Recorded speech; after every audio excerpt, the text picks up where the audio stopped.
침투와 테러, 납치와 도발이 난무하는 일촉즉발의 냉전 시대. 우리 손으로 만든 전투기로 우리 영공을 지킨다. 우리의 하늘을 지킬 힘은 어디에서 오는가? 아직 한국 공군은 제트기를 운용할 능력이 안 된다. 희망이 거부되던 시대에 새롭게 찾아낸 돌파구. 항공기의 무기 체계를 해외에서 구매할 때는 막대한 예산을 지불하게 됩니다. F-5EF 기술 도입 생산 결정. 자랑스러운 전투기입니다. 길이 14.45m, 자체 중량 4.4톤. 공군 조종사들에게 아주 매력적인 항공기였습니다. 최고 속도 마하 1.6, 항속거리 3,700km. 기동 성능도 좋고 또 조종이 아주 용이합니다. 민첩하고 날렵하고. J85GE 21B 터보제트 엔진 2기, AN/APQ-153 레이더 탑재. 전 세계에 많이 팔려나가는 값이 저렴하고 핸들하기 편하고 좋은 비행기 중에 하나였었습니다. 우리가 생산한 첫 번째 초음속 전투기 KF-5 제공호.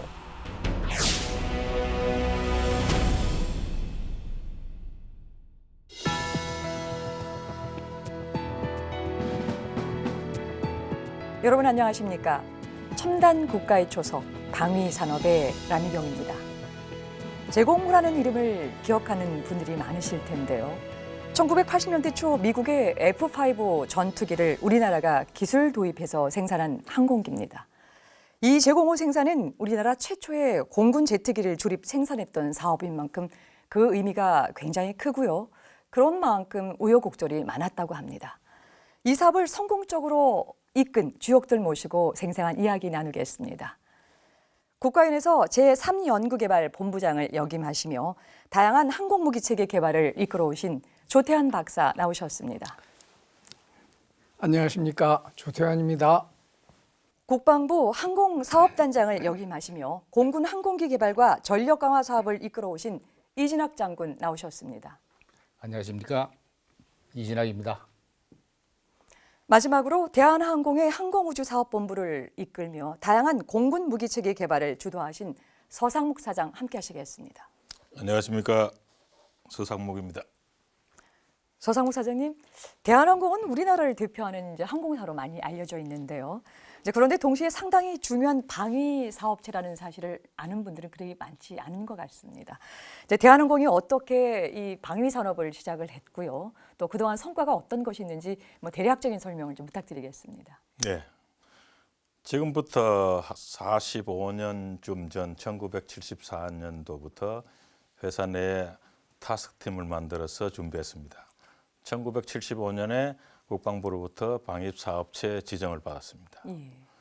그 당시 우리 한국은 남한은 북한군이 가지고 있는 300여 대의 AN2에 의한 기습 게릴라 작전이 방위의 큰 고민거리였습니다. 그래서 준비한 것이 500MD를 국내에서 만들기 시작했고요. 그 계획은 그 시절에 항공방위력 증강계획, 그 시절은 706 계획이라고 그랬습니다. 비전 2000이라는 원대한 목표가 있습니다. 2000년대에는 우리 손으로 만든 전투기로 우리 영공을 지킨다. 그 목표로 시작을 했고요. 문제는 그 시절에 비행기를 좀 만졌거나 또 좀 이해를 하고 가까이 있는 조직은 우리나라 공군하고 대한항공밖에 없었습니다.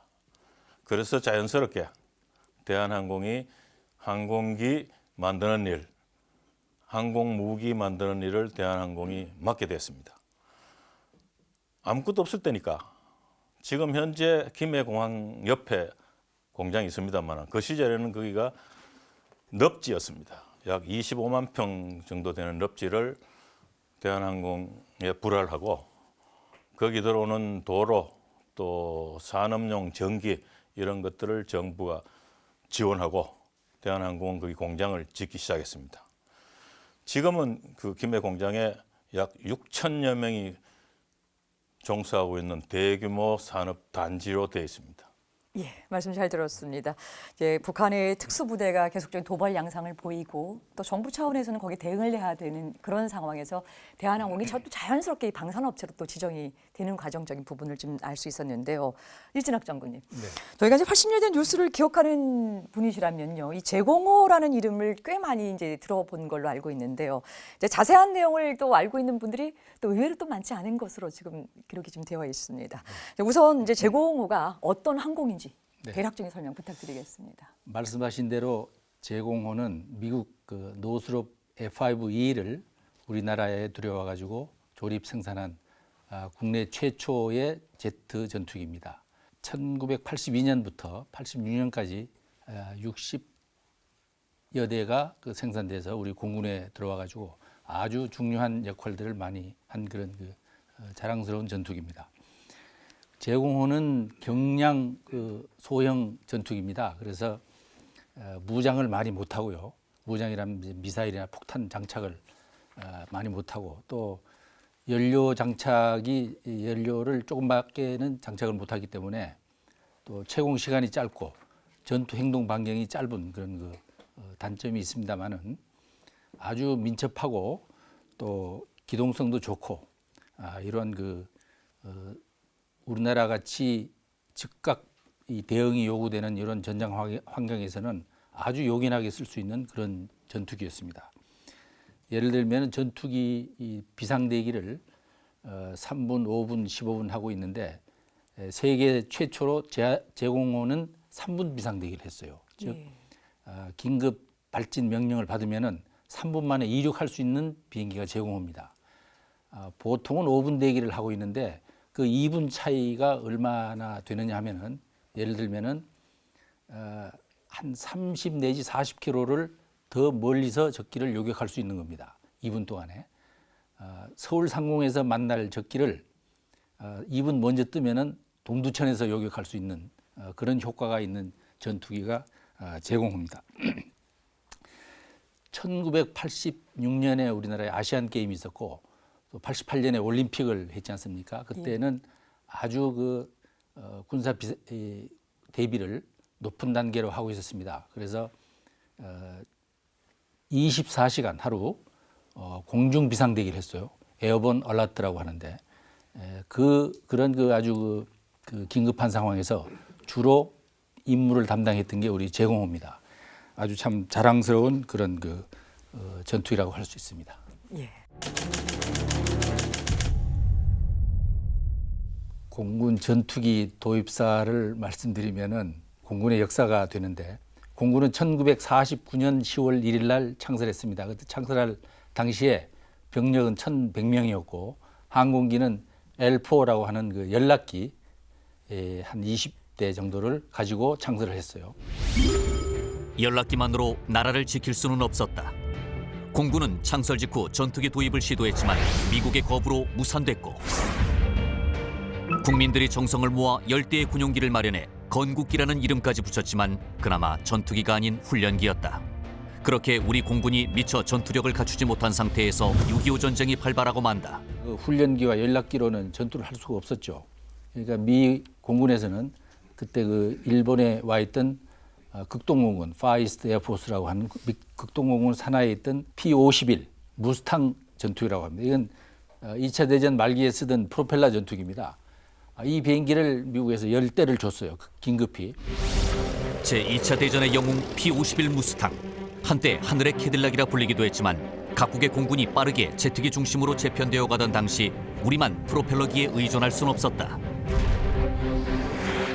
우리도 좀 제트기를 달라고 요구를 많이 했는데 미국에서는 아직 한국 공군은 제트기를 운용할 능력이 안 된다.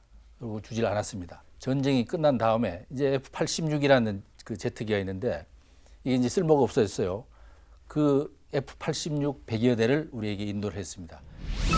그렇게 우리 공군은 1955년이 되어서야 제트기 시대를 맞이했고 냉전은 그 특유의 소리 없는 전쟁을 이어갔다. 구소련이 미그 21이라는 전투기를 만들어서 공산국가에 많이 제공을 했어요. 그 일환으로 북한에도 미그 21이 많이 도입이 됐습니다. 여기에 대응해서 미국에서는 F5A라는 기종을 1962년에 개발해가지고 그 F5A를 한국에 제공했습니다. 그게 1965년입니다. F5A가 많이 들어왔죠. 한 200여 대. 그러나 F5A는 모든 면에서 미그 21의 상대가 되지 못했고 우리 공군 전력은 여전히 북한에 비해 열세에 놓여 있었다. 우리나라 정부에서도 항공 전력 그 증강을 많이 요구를 했죠. 그래서 거기에 따라 가지고 F4D라고 하는 팬텀기입니다. 팬텀기 한 30여 대, 36대입니다. 이걸 이제 그 당시에 68년에 우리나라에 인도를 했습니다. 다목적 전폭기 F4D 팬텀은 본격적인 KF-16 시대가 열릴 때까지 오랫동안 우리 공군이 주력 전투기로 운용한 기종이다. 베트남전이 막바지에 달하며 우리 군은 최신 전투기 도입과 함께 한 단계 더 높은 자주 국방을 추구하게 된다. 완제품 수입국에서 벗어나 전투기 제작 기술을 확보하는 것이었다. 그 시초가 된 전투기가 바로 F5E다. 1974년부터는 우리 제공호에 그 모델이 돼 있는 F5E를 도입하기 시작을 했죠. 그래서 이 F5E가 제공호에 나중에 모델이 돼서 제공호를 생산하게 됐습니다. 예.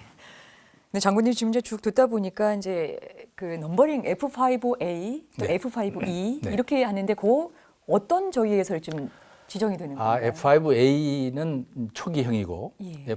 F5E는 이제 개량형인데 우리가 이제 그 F5E는 2세대 항공기입니다. A는 그다음에 F5E는 3세대로 이제 분류하는데 F5A는 레이더가 없습니다. 레이더가 없고 조준기만 가지고 미사일을 쏘고 기관포를 쏘고 하는데 F5E는 레이더가 있어요. 레이더를 달아가지고 그 레이더 트래킹을 할 수 있는 그런 그 기종 변화가 있었죠. 개량형입니다. F5E. 예, 그러니까 이제 A부터 시작해서 F까지 넘버링이 된 거는 이제 진화하는 부분에서 네, 진화하는, 볼 수 있는 거군요. 과정이죠. 예, 감사합니다. 그럼 결국 이제 제공호가 이제 그 말씀하셨던 것처럼 F5E 혹은 또 F5F급을 해서 전투기를 도입을 하게 되는데요. 그 당시 분명히 이제 사령군인 공군에서 필요 요청에 의해서 이제 들여오게 됐었을 텐데요. 네. 그 이 사업이 처음 제기될 당시에 이 공군 전투기 상황이 조금 궁금하고요. 어떤 상황에서 이 제공호를 이렇게 들여오게 됐는지 궁금합니다. 아까 잠깐 말씀드렸는데 제공호가 시작을 할 1970년대는 아주 항공 전력이 북한에 비해서 상당히 열세였습니다. 혹자는 2배 정도의 차이가 난다고 그런 얘기를 했습니다. 그 당시에 이제 우리 이 공군이 가지고 있던 그 항공기들이 방금 말씀드린 F-86, 그다음에 F-5A, 그다음에 F-5E, F-4D, F-4E 이런 전투기들이 있었습니다. 그런데 당시 F-86은 1950년대에 이제 쓰던 비행기들이고 6.25에 쓰던 비행기들이라서 이미 이제 많이 노후화가 됐어요. 그리고 1958년에 미국은 F-86을 이미 다 전량 폐기를 시켜버리고 안 썼습니다. 그러다 보니까 이제 그 후속 군수 지원이라든가 이런 이제 문제가 많아져가지고 이거 빨리 도태를 시켜야 될 그런 이제 상황이 됐었죠. 그리고 그 중에 또 F-5A하고 F-4D는 그 우리 물건이 아닙니다. 그 무상으로 받은 전투기이기 때문에 미국이 돌려달라고 하면은 갖다 줘야 되는 전투기입니다. 실제로 1972년에 그 월남전이 이제 막 끝나갈 때 미국이 F-5A를 반환 요청을 했어요. 예. 우리나라에. 우리가 가지고 있는 비행기를 내놔라 그랬어요. 그래서 그 36대를 월남에 갖다 줬습니다. F-5A 36대를. 근데 그렇지 않아도 좀 그 대응 전력이 부족하고 열세에 있는 항공 전력인데 F-5A를 이제 그 다시 빼내 가지고 가니까 상당히 아주 그 위기감이 그 고조돼 있는 그런 상황이었죠. 그래서 우리나라가 이제 안 되겠다. 그 당시에 우리도 자주 국방을 좀 해야 되겠다. 그 이제 카터 대통령이 당선되면서 그 주한미군을 철수한다 그러고 아마 그 당시에 여러 가지 우리 무기를 국산화해야 된다는 그런 프로그램들이 시작이 돼 있는 그런 상태였습니다. 그래서 이제 F-5E 이 사업을 이제 시작을 하게 됐는데 노후 전투기 F-86이 이제 후속 전력도 또 필요했고 그 다음에 대응 전력을 이제 구축해야 되겠다는 그런 그 안보적인 상황도 있었고 또 자주 국방으로 무기를 자주화해야 되겠다. 그래서 국산 전투기를 개발해야 되겠다 하는 그런 그 움직임이 있었습니다. 그래서 1976년인가요? 항공산업진흥법이라는 게 만들어져 가지고 우리나라도 국산 전투기를 만든다 하는 게 이제 그때부터 그 법에 의해서 시작이 됐다고 생각이 됩니다. 그때 잠시 더 추가 말씀드리면은 그때 이제 대상으로 거론된 그 기종들이 그 A10, 그다음에 A7 뭐 이런 기종들이 있었습니다. 근데 이제 A10이나 A7은 A자가 붙었지 않습니까? A자가 붙은 건 공격기입니다. 전투 기동을 할 수 없습니다. 우리 공군이 원하는 건 공대지 임무도 하고 공대공 임무도 하는 다목적 전투기가 필요한데 이런 그 해군 함재기들이죠, 주로. 그래서 이런 것들은 다 제외하고 우리가 이미 74년부터 보유하고 있던 F-5E를 대상 기종으로 선정을 하게 됐죠. 예, 말씀 잘 들었습니다. 근데 조 교수님, 네네. 이제 물론 우리가 이제 직접 개발하는 사업은 아니지만요. 그래도 네. 기술 도입 생산한다라고 하는 그 자체가 굉장히 또 높은 수준을 요구하는 또 기술 환경적인 것들이 요청될 것 같거든요. 그렇습니다. 제공 사업이 제기될 당시에 우리나라가 그걸 할 수 있을 만큼 항공 산업이나 기타 여건들이 좀 준비가 됐었었나요?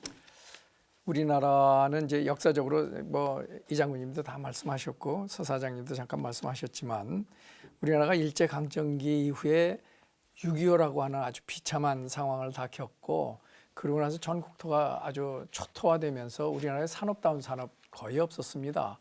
그러한 상황이었었는데 게다가 북한은 우리나라를 그 사회 혼란을 위해 가지고 이 장군님 말씀하셨다시피 여러 가지 뭐 공비도 침투시키고 동작동 뭐 폭파 시도도 했고 또 뭐 1.21 사태도 있었고 등등 아주 굉장히 험난한 시대에 그 당시 정부에서는 하여튼 미군 철수한다고 하니까 더욱더 위기감이 고조돼 가지고 자주국방을 해야 되겠다라고 해서 사실 그 무렵에 국방과학연구소가 생겼던 것입니다. 그래서 이제 나름대로 비록 이렇게 고정밀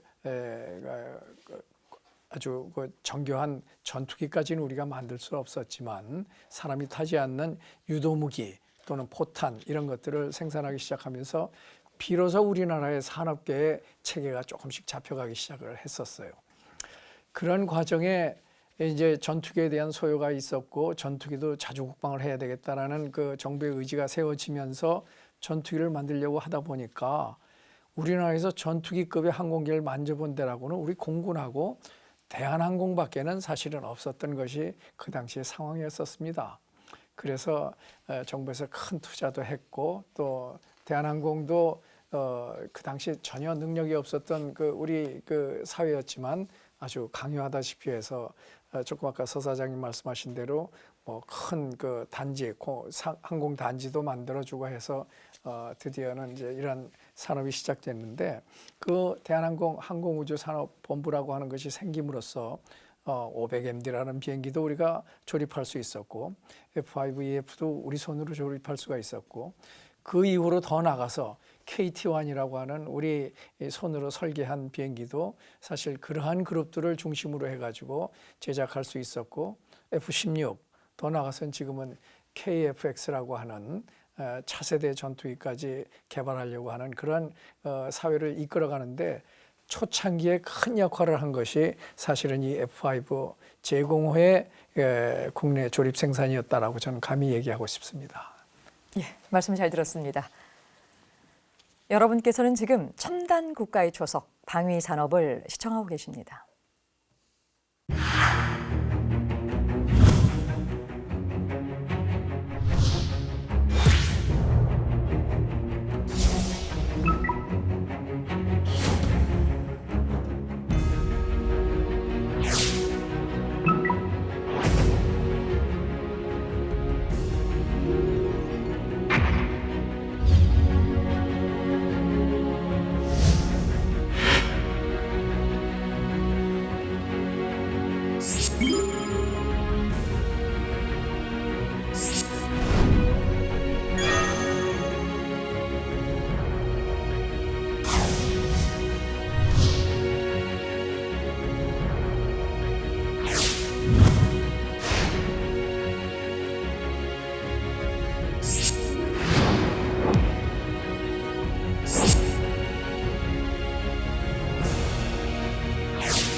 네, 자료 화면 잘 봤습니다.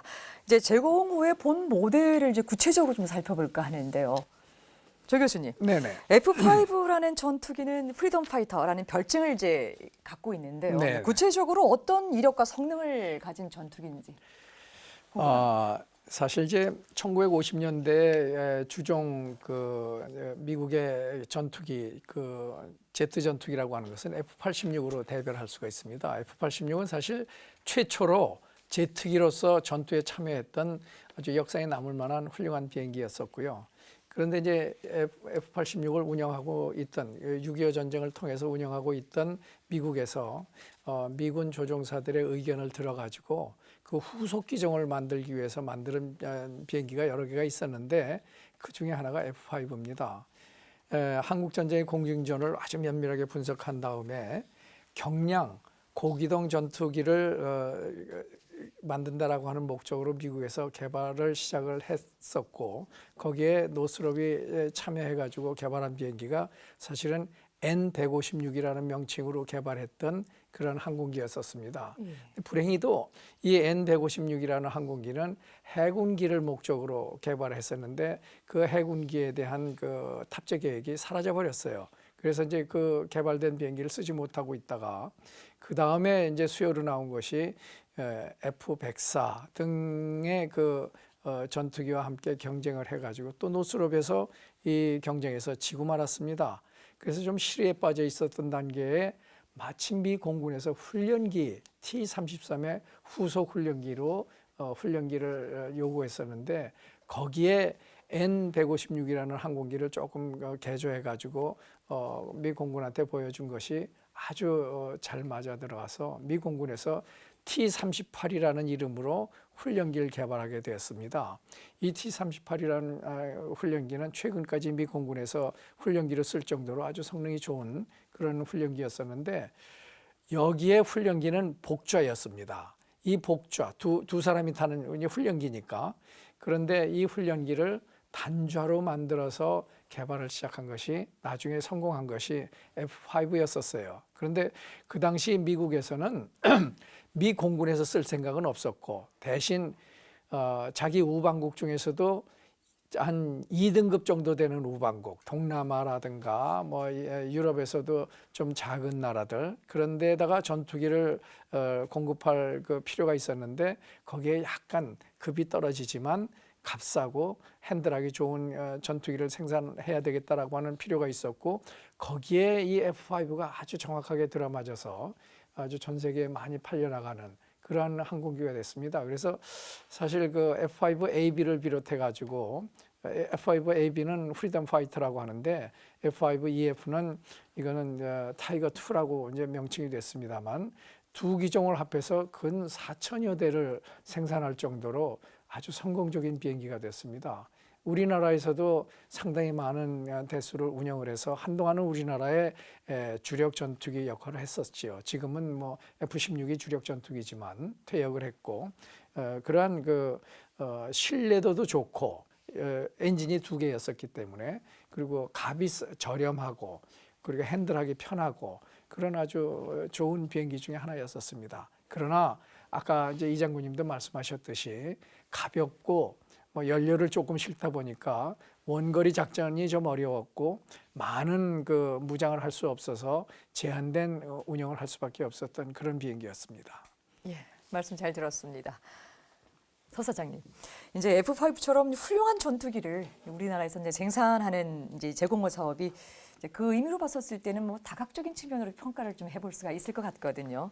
특히 당시 우리나라의 항공 산업을 생각할 때 이 제공호 사업은 과연 어떤 의미로 평가를 좀 해볼 수 있을까요?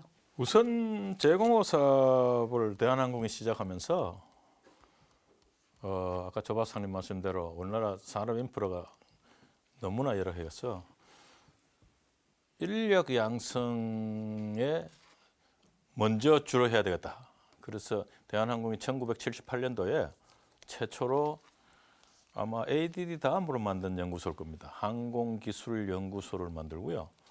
거기 있는 인력 중에 우선 3명을 노스롭에 교육 보내고 또 6명은 불란스 두루스 공대라고 지금 에어버스가 있는 불란서 항공 기지죠. 굉장히 그 유명한 거기에 6명을 유학을 보내고요.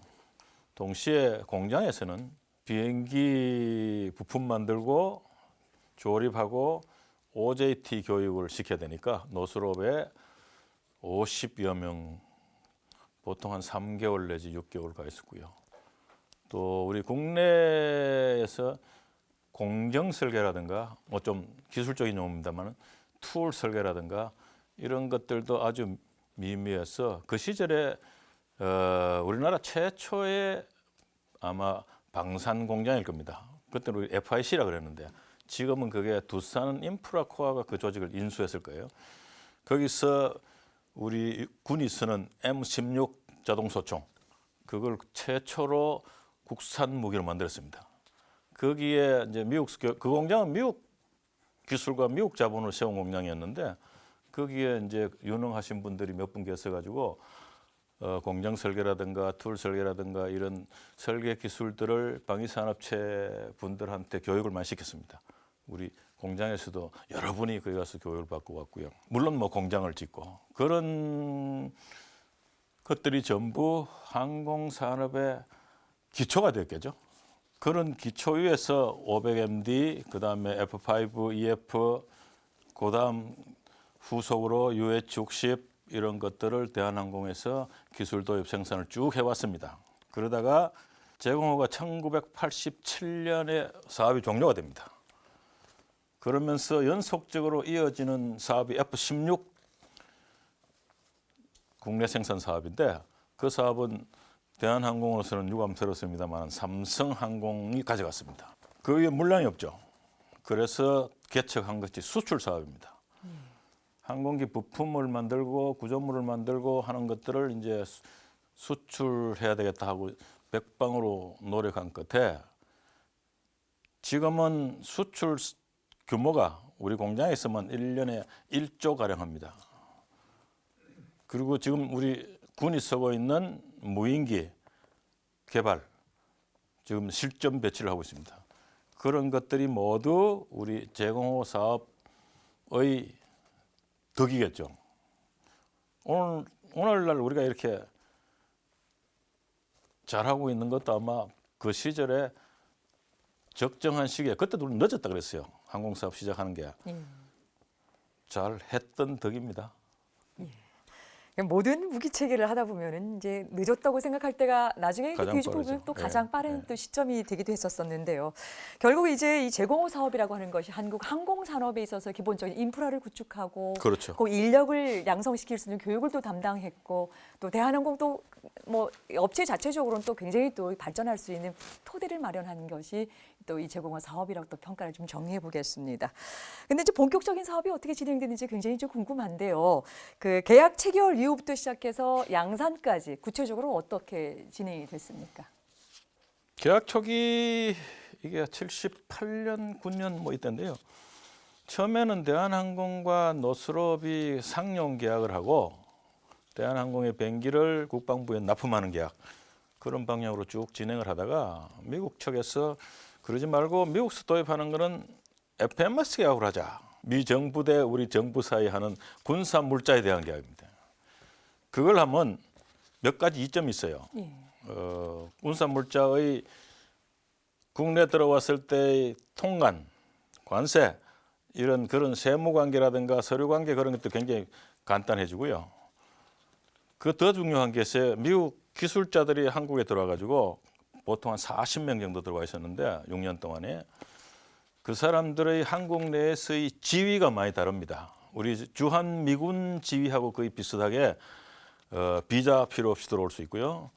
또 들어와서 미군 한국 주둔 미군의 시설을 똑같이 이용할 수 있고요. 그런 여러 가지 이제 지위 향상이 있기 때문에 아마 미국에서 FMS 계약을 주장했던 것 같아요.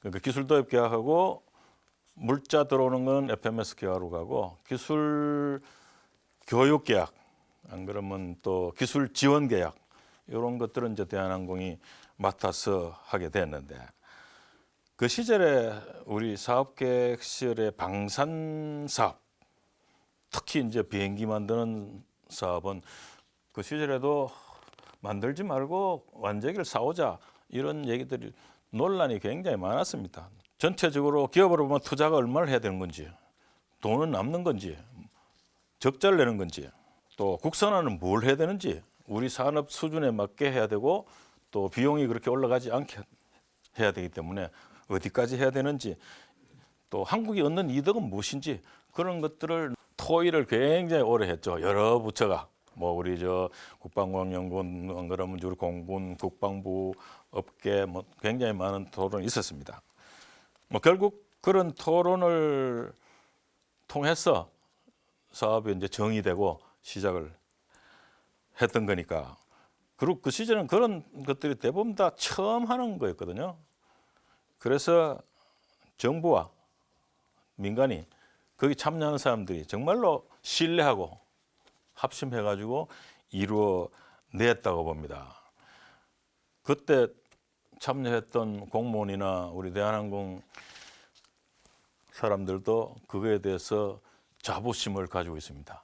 예, 알겠습니다. 여하튼 원활하게 물자 그다음에 기술적인 부분들이 잘 이제 이후에도 잘 연계가 됐다는 말씀을. 더 예, 이정근님께서. 지금 방금 우리 서사장님께서 그 FMS 말씀하셨는데 FMS는 정부 대 정부의 계약으로 물자를 들어오는 계약 형태입니다. 예. 그 이제 그 반대되는 말은 이제 상용 도입. 상용은 우리 소유자가 미국 제작사하고 직접 계약을 하는 것이고 또 FMS는 미국 정부와 계약을 하는 겁니다. 우리 정부와 미국 정부가. 그래서 그 당시 제공호 사업을 할 때는 그 FMS로 우리가 자재를 우리 정부에서 전부 구매를 합니다. FMS로 구매를 하게 되면은 가격은 좀 높아집니다. 거기에 이제 그 행정비라고 해가지고 한 5% 정도가 추가가 가격이 되고 그렇지만 미국 정부에서 보증을 해줍니다.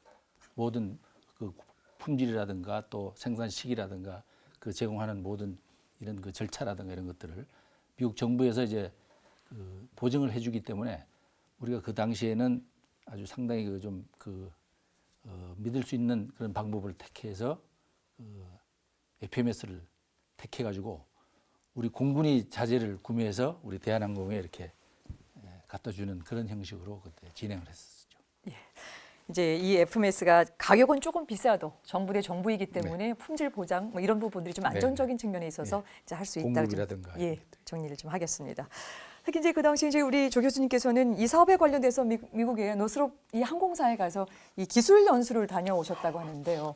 당시 상황을 조금 설명해 주시죠. 네, 항공기 등의 이런 무기 체계를 해외에서 구매할 때는 사실 예산이 막대한 예산을 지불하게 됩니다. 근데 이런 막대한 예산을 그러니까 정부 대 정부가 지불할 때 많은 경우에 그 파는 나라만 큰 이익을 얻게 하지 않고 그걸 사들여가는 나라도 어느 정도의 이익을 보장할 수 있도록 절충교역이라고 하는 그 시스템을 만들어서 많이 수행을 했었습니다.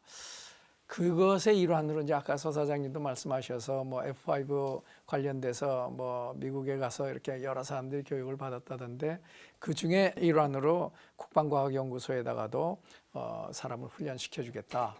훈련 받을 그 의사가 있느냐라고 얘기했을 때 국방과학연구소 공군에서 다들 동의를 해가지고 저하고 안동만 김병교 그 당시는 다 이제 초보 연구원들이었었는데 이 세 사람을 근 2년, 1년 반에서 한 2년 정도 되는 기간 동안 미국 노스롭 회사 로스앤젤레스 바로 밑에 있었습니다만 그래서 파견 보내서 저희가 거기서 뭐 여러 가지 OJT식으로 교육도 받았고 경험도 했고 아주 의미 있는 시간을 보냈습니다.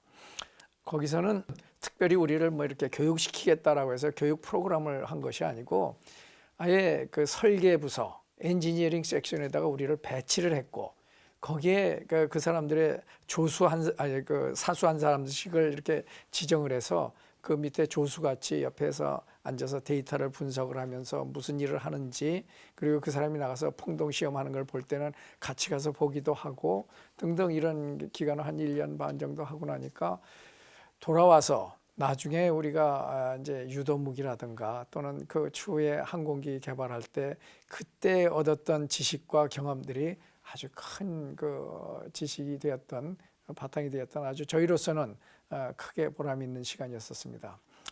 한 가지 더 특이한 사항은 그 당시에 노스롭에서는 YF-17이라고 그래서 제너럴 다이나믹스라고 하는 지금은 럭히드로 편입이 됐습니다만 그 회사에서 개발하던 YF-16이라고 하는 두 개의 항공기가 막 경쟁을 하고 있었습니다.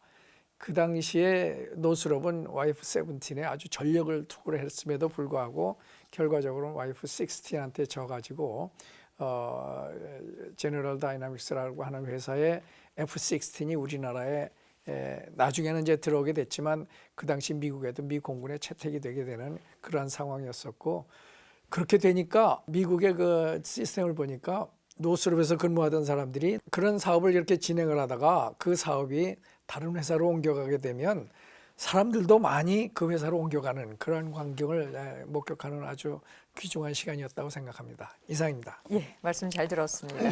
결국 이제 그 노스롭 항공사에 가서 절충 교육을 통해서 또 많은 여러 가지 교훈적인, 기술적인, 뭐 훈련의 경험적인 부분들까지 또 축적할 수 있는 시간이었다는 걸 정리 좀 해보겠습니다. 서상국 사장님, 비록 이제 우리 제공호가 기술 도입으로 이제 생산을 이제 하고는 있었지만 국내 최초의 이 초음속 제트기를 제작하는 사업이었습니다. 당연히 쉬운 일보다 어려운 일이 좀 많았을 테고요. 굽이굽이 참 뭐 여러 가지 또 회고할 일이 좀 많이 있겠지만은 어떤 일이 제일 먼저 떠오르십니까? 오래전 일이 돼가지고 다 기억은 못 하겠습니다만은 몇 가지만 소개해드릴게요. 예. 공장 지으면서 통째로 무너져서 새로 짓기도 하고 넓히고 논이고 이랬으니까 공장 짓는 옆에서 낚시도 하고요. 배추 농사도 한 2년 지었습니다. 그중에 기억에 남는 것 중에 하나는 정밀 조립 치구를 만드는 일이 조그마한 크지 않은 거였는데 전국을 헤매는데 할 수 있는 데가 아무도 없었어요. 그러다가 홍릉에 있는 키스트 연구원에 국립 고등연구원인가 이랬을 거야. 명칭이 하여튼 연구원입니다. 거기 공작실에 훌륭한 분이 한 분 계셨어요. 자기가 만들 수 있겠다고. 예. 그래서 계약을 했는데 납품 계약이 아니고 연구 계약을 했습니다. 연구 계약을 하고 우리가 필요한 정물치고는 연구 부산물로 드리겠습니다. 그래서 거기서 만든 적이 있고요. 또 이건 좀 큰 사건입니다만 조종사를 공군에서 2분 모시고 왔는데 아마 이름을 밝혀도 괜찮지 싶으네. 정성진 소령, 편세영 소령 유능한 분을 2분 모시고 왔어요. 시험 비행을 위해서. 시험 비행 보험이 거의 68대를 만들었는데 68대 시험 비행 보험이 F5 거의 2대 값에 해당됐어요. 그래서 국방부하고 대한항공 그다음에 뭐 법률 전문가들하고 고민하다가 보험 들지 말자. 예산을 내키기 위해서. 현대 중공업이 중동에 무슨 항만사 건설할 때 보험 안 들고 수송한 적이 있었거든요. 그 유명한 일화인데 우리 F5EF도 보험 없이 68대 시험 비행 다 했습니다. 물론 그 사이에 뭐 법률적인 문제 이런 것들은 뭐 많이 해결하고. 그런데 실제 이제 사고가 생기면 문제가 많겠죠. 성공적으로 68대를 사고 없이 시험을 끝냈고요. 요거는 뭐 위기라기보다다 우리나라 사람들이 얼마만큼 손재주가 좋고 또 기능공도 일을 잘하는가를 아마 제가 자랑하고 싶어서 말씀드리는 건데 우리 교육자들이 캘리포니아 팜데일 마지막 최종 공룡 팜데일 교육을 받았는데 노스롭 공장이 여러 개 있었어요. 저는 그 시절에 LA 있었고요. 토요일에 우리 교육자들 어떻게 지내나 하고 올라가려고 전화를 했단 말이에요. 그러니까 토요일인데 교육 받는다는 겁니다. 야, 토요일은 노는 날인데. 그래서 노스롭 교육 담당자한테 또 전화를 했죠. 야, 오늘 토요일 노는 날인데 어떻게 우리 교육자들이 교육을 받느냐? 그러니까 이 친구가 와서 나하고 전신 보면서 얘기하자 이러더라고요. 올라갔어요. 그런데 이 친구가 뭐라 그러냐면요. 사실은 그게 아니고 자기 지금 조립 공정이 한 2주 지금 지연되고 늦고 있대요. 그런데 조종석에 들어가면 배선 작업이 굉장히 많습니다. 엄청나게 많습니다. 이 전선이 보통 한 1원 정도의 굵기로 있거든. 그거 다 이제 배선 작업을 하는 건데 자기 기술자를 넣으면 보통 일주일 내지 열흘 걸린다는 겁니다. 그런데 우리 교육자를 넣으면 3분의 1이면 되는데 3일이면 해낸다 이거야. 그래서 자기 공정 캐치하려고 우리 교육자들을 일을 시켰다는 겁니다. 그만큼 우리 한국 사람들이 그런 정밀 작업이라든가 하는 것이 훌륭한 것 같습니다. 아주 저는 그걸 자랑스럽게 생각합니다. 그 정도로 끝내죠. 예, 말씀 잘 들었습니다. 여러분께서는 지금 첨단 국가의 초석 방위 산업을 시청하고 계십니다. 자주 국방을 목표로 방위 산업의 기반을 구축하기 시작했던 1970년대. 국방과학연구소를 설립하고 번개 사업을 추진하며 최초의 국산 무기를 만들었던 시기다. 하지만 무기를 생산할 기술도 인력도 자본도 갖춰지지 않은 상황에서 외국에서의 자본 도입은 실패했고 동맹국 미국은 기술 지원마저 거부했다. 결국 한국의 첫 방위 산업은 미군의 낡은 무기를 분해해 눈썰미로 역설계를 하며 시작됐다. 그에 비해 북한은 6.25 전쟁 직후부터 무기를 대량 생산하기 시작했고 4대 군사 노선을 채택하며 1960년대 후반부터 대남 무력 도발을 시작했다. 특히 막대한 군사비를 투입해 소련제 무기를 도입하거나 모방했다. 1970년 북한은 7억 달러가 넘는 비용을 국방비로 투자했다. 같은 해 대한민국의 국방비는 약 3억 달러로 북한의 절반에도 미치지 못했다. 북한은 1970년대에 이미 미그 17과 미그 21 등 소련제 초음속 제트기들을 보유하고 있었지만 우리가 보유한 전투기는 6.25 때 사용한 것들로 미국에서는 이미 폐기된 노후 기종이었다. 이처럼 전력의 현격한 차이 속에 연일 계속되는 북한의 도발로 얼룩진 1970년대. 1978년 항공공업진흥법의 제정으로 비로소 국산 제트 전투기 생산이 결정됐고 그 결과 탄생한 우리나라 첫 초음속 제트 전투기가 바로 KF-5 제공호였다.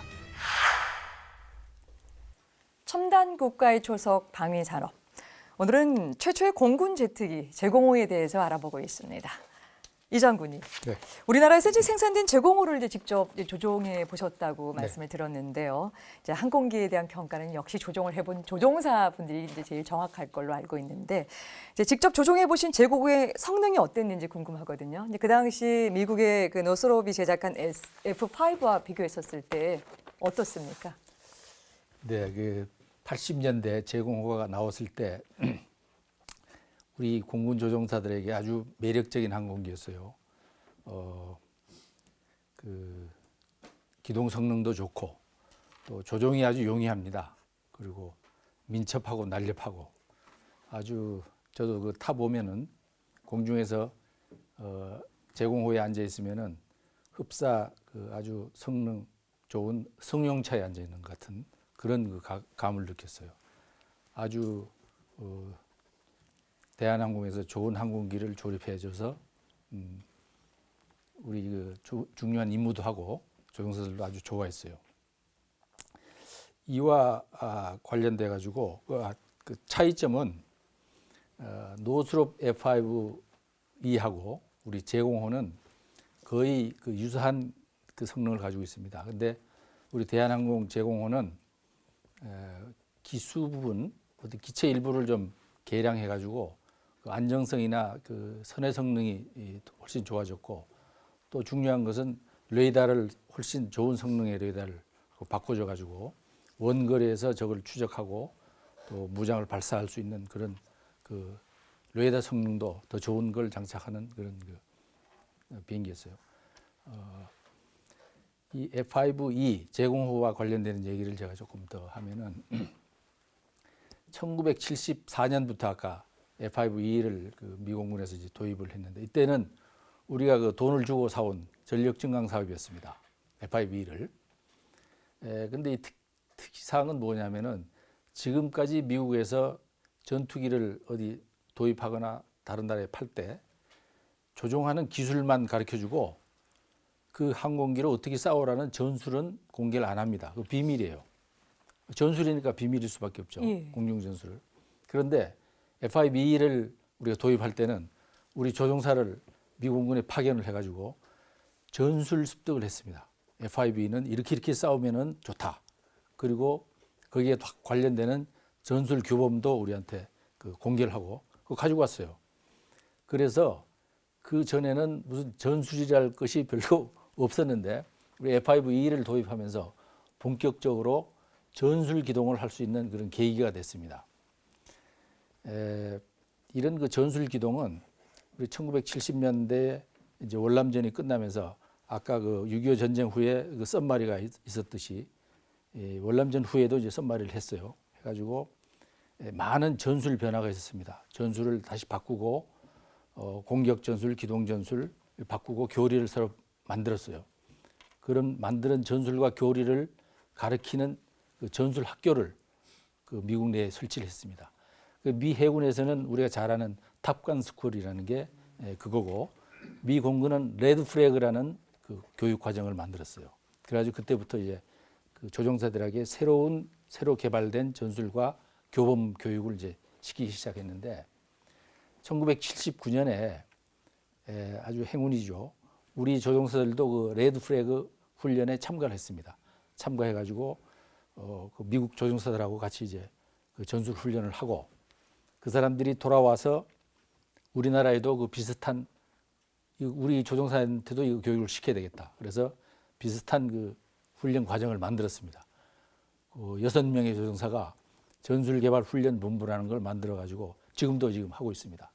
이제 그때 저도 F5E를 가지고 그 훈련에 참가하고 왔는데 그 F5E 제공호를 기준으로 전술 이제 훈련을 많이 했죠.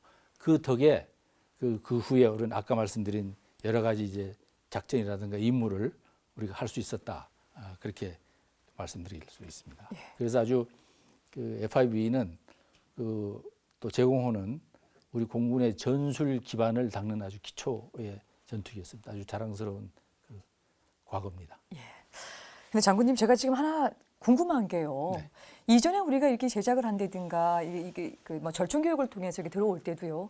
이 전술 기동에 관련된 부분들은 이전이 안 됐었었는데 이번에 특별한 기회인가요? 아니면 어떤 이유에 의해서 이렇게 이런 부분들까지 받을 수 있었나요? 그건 아주 특별한 기회입니다. 지금도 마찬가지고 그 나라의 그 군이 사용하고 있는 전술은 알려지면 안 되지 않겠어요? 어떻게 싸우는다는 거를 우리 권투 선수가 어떻게 한다는 걸 상대방이 다 파악을 하고 있으면은 불리하지 않겠어요? 그럼요.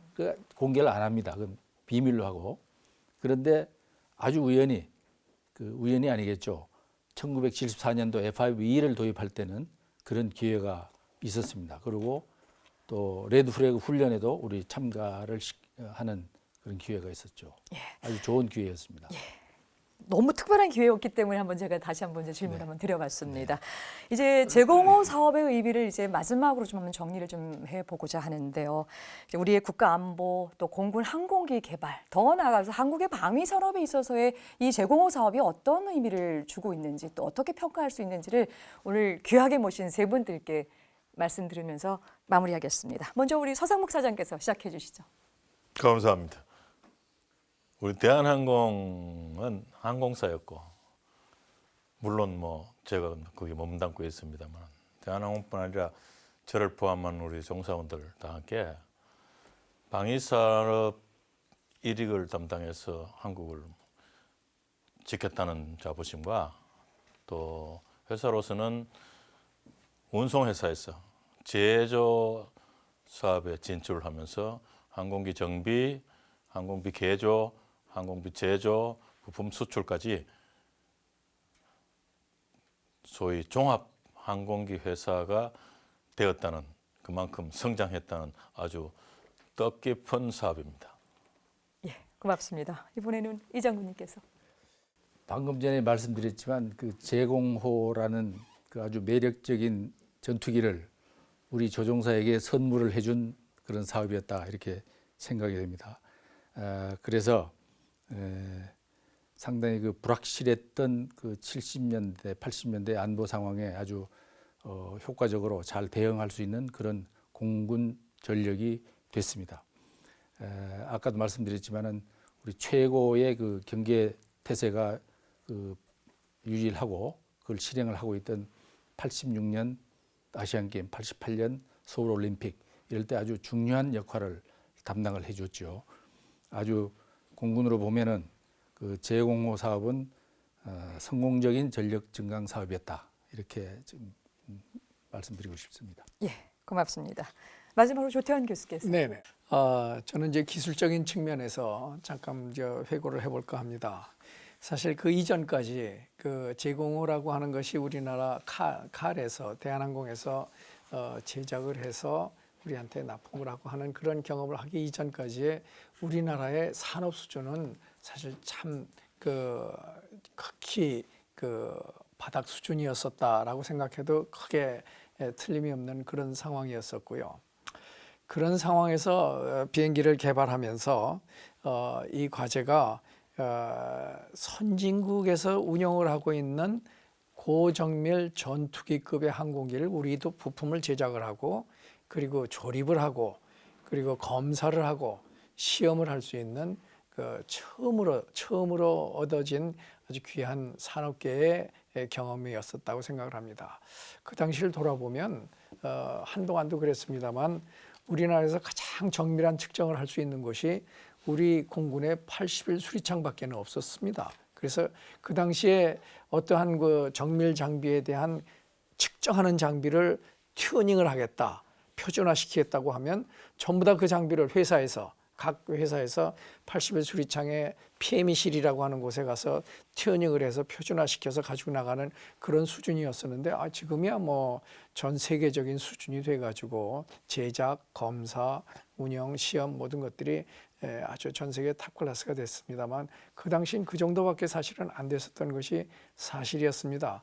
그러나 이 제0호라고 하는 그 선진국에서 운영할 수 있는 제작하고 설계하고 할 수 있는 이러한 비행기를 우리도 부분이지만 부품도 제작하고 조립하고 검사하고 시험해서 날릴 수 있었다라고 하는 운영할 수 있었다라고 하는 그러한 경험이 오늘날의 지금을 우리나라를 만들지 않았나 이렇게 생각해서 이 제0호의 그 생산의 의의가 저는 그렇게 크다고 생각을 합니다.